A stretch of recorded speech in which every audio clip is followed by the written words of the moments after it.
On entend souvent dire « un simple morceau de tissu sur la tête » et le monde entier s'incline. Tout le monde sait que l'Arabie Saoudite est le géant absolu du pétrole. Un pays où le mot richesse transpire à chaque coin de rue. Avoir de l'argent peut être une chance, ou un talent, mais si vous n'avez pas la force nécessaire pour protéger cette chance, alors c'est votre propre faute. Tu as du cash, allez, donne.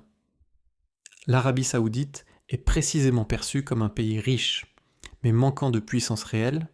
Le plus étrange, c'est que malgré une image de faiblesse, au point de peiner face à des guérilleros en sandales, personne n'ose les envahir. Pourquoi donc? C'est ce que nous allons décrypter aujourd'hui. Située sur la péninsule arabique, l'Arabie Saoudite est entourée par la Jordanie, l'Irak, le Koweït, les Émirats arabes unis, le Qatar, l'Oman et le Yémen. Elle s'étend sur environ 2 250 000 km² pour une population de 32 millions d'habitants. Le Moyen-Orient est une terre aride, certes, mais d'une richesse insolente. Il suffit parfois de creuser quelques dizaines de mètres pour que l'or noir jaillisse. L'Arabie Saoudite détient des réserves colossales, environ 297 milliards de barils, soit la deuxième place mondiale grâce à cela. Son PIB par habitant avoisine les 34 000 $. Sur la scène internationale, les Saoudiens sont célèbres pour leur style de shopping très particulier. On ne veut pas forcément le meilleur, on veut surtout le plus cher, une attitude qui leur vaut parfois l'étiquette de pigeon de luxe aux yeux de certains.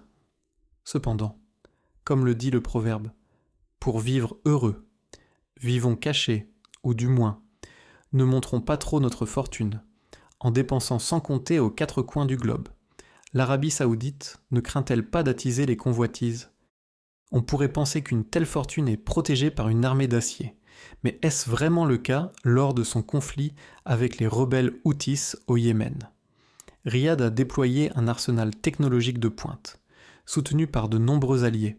Pourtant, ils ont mordu la poussière face à une force de guérilla équipée de moyens rudimentaires. À certains moments, ils ont même abandonné des équipements coûteux sur le champ de bataille. Pourtant, le Moyen-Orient est loin d'être un havre de paix. Les étincelles peuvent jaillir à tout instant, malgré cette vulnérabilité affichée. L'Arabie Saoudite reste intouchable, aucune nation ne tente l'invasion. Alors, qu'est-ce qui protège réellement ce royaume de l'or noir? Alors, au bout du compte, qu'est-ce qui protège réellement ce pays richissime? L'Arabie Saoudite est immensément riche, c'est un fait, mais elle est souvent jugée incapable de se défendre à la hauteur de ses moyens.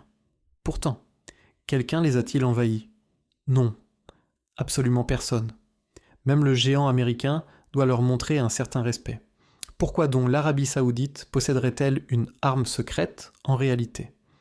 L'un de leurs piliers de dissuasion n'est autre que le missile balistique Dongfang 3, autrefois considéré comme une véritable arme sacrée de la nation. C'est un joujou qu'ils ont acheté à la Chine à la fin du siècle dernier.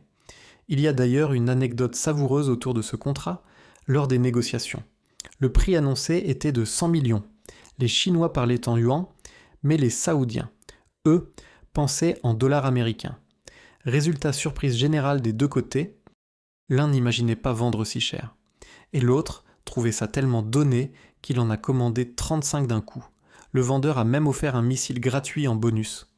Obdessiera, un geste diplomatique, ou peut-être un peu de gêne devant une telle affaire. Pourquoi un tel achat à l'époque? La région était une poudrière.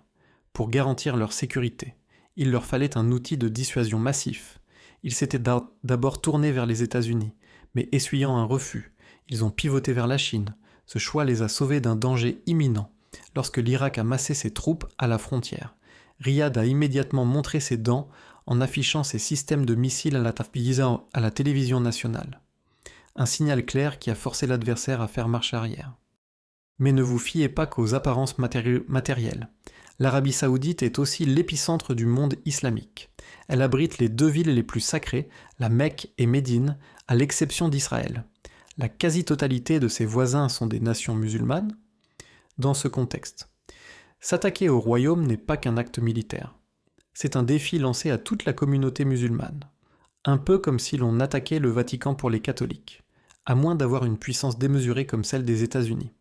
N'importe quel pays doit peser des conséquences géopolitiques et religieuses absolument colossales.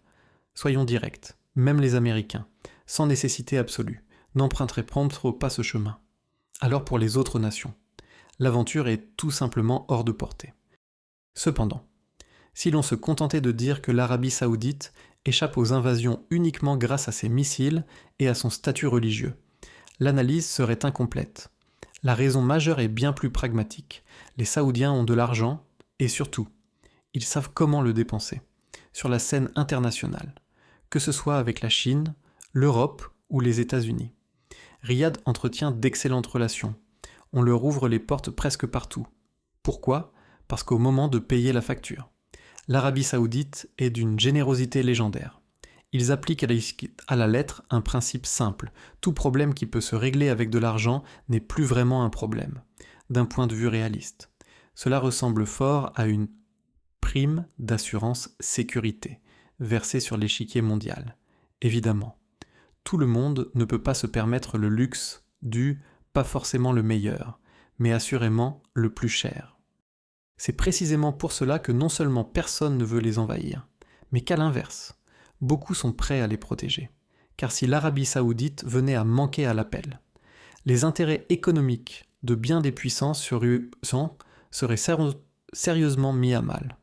De plus, malgré sa fortune colossale, le pays n'est pas un grand fauteur de troubles en temps normal. Ses armes hors de prix achetées à prix d'or peuvent rester des années en stock sans jamais servir. Au contraire, en participant activement à la lutte contre le terrorisme, Riyad s'est tissé un réseau de relations internationales très favorable, sous bien des aspects. L'Arabie saoudite a tout fait pour ne laisser aucune faille stratégique. Récemment, sous l'égide de la Chine, le royaume a même réussi l'exploit de se réconcilier avec son rival de toujours, l'Iran. Un coup de maître qui stabilise encore davantage leur environnement et éloigne un peu plus le spectre d'une invasion. Pourtant, l'absence de menace immédiate ne garantit pas la sécurité éternelle. L'argent achète la stabilité à court terme, mais il ne remplace pas la force intrinsèque, sans oublier que l'or noir finira bien par s'épuiser, ce jour-là, privés de leur levier financier. Comment les Saoudiens protégeront-ils leur royaume ? Le Moyen-Orient reste une poudrière. Si la situation venait à dégénérer, alors que leur propre puissance militaire reste encore à prouver, Riyad devra faire face à un sérieux défi. Ce serait toutefois injuste de dire qu'il se contente d'attendre que la chance tourne. Au-delà des montagnes de cash, l'Arabie saoudite montre une réelle capacité à utiliser sa fortune de manière stratégique et calculée, pour l'instant. La méthode fonctionne à merveille. Mais pour le long terme, ils auront impérativement besoin d'un plan B. L'argent peut acheter un respect temporaire, mais seule la puissance réelle garantit une survie éternelle. Riyad utilise aujourd'hui son or noir pour acheter du temps, en vue d'un futur où le pétrole ne sera plus roi, mais le temps est la seule ressource que même les fortunes les plus colossales ne peuvent racheter une fois qu'il s'est écoulé. Selon vous, dans un monde en pleine mutation, la puissance du portefeuille peut-elle éternellement se substituer à la puissance des canons ? Surtout dans une région aussi instable que le Moyen-Orient, votre avis nous intéresse. Partagez-le en commentaire. C'est d'ici que cette vidéo s'achève.